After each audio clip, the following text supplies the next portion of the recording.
Je vais pas vous faire une comédie, on n'est pas surpris. Ça fait 2 ans, 3 ans que nous disons que si M. Hollande veut fermer Fessenheim, il lui suffit de prendre un décret. Et nous avons constaté que depuis plusieurs années, l'État, qui est propriétaire d'EDF à 85%, d'Areva à 100%, l'État met tout ce qu'il peut comme obstacle pour empêcher la réalisation de la promesse de François Hollande.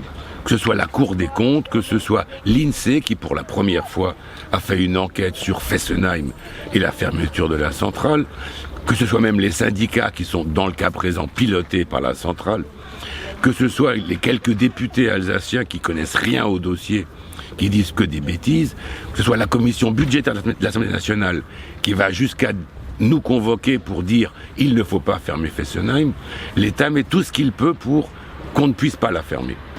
La loi votée par Ségolène Royal, enfin imposée par Ségolène Royal, dit on ne peut ouvrir une nouvelle centrale qu'en en fermant une autre. Et aujourd'hui, François Hollande transforme ça, on ne peut fermer une centrale que lorsqu'on en aura ouvert une autre. C'est tout, c'est un complètement renversement de situation. Il mange son chapeau vis-à-vis des différents lobbies pro-nucléaires, quels qu'ils soient.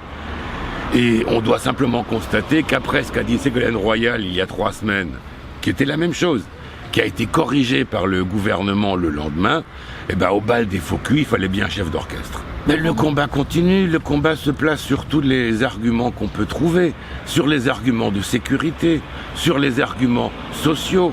On a quand même fait des pétitions qui regroupent une 60aine de communes en Alsace et en Allemagne, qui représente plus d'1 600 000 habitants pour demander qu'elle ferme cette centrale.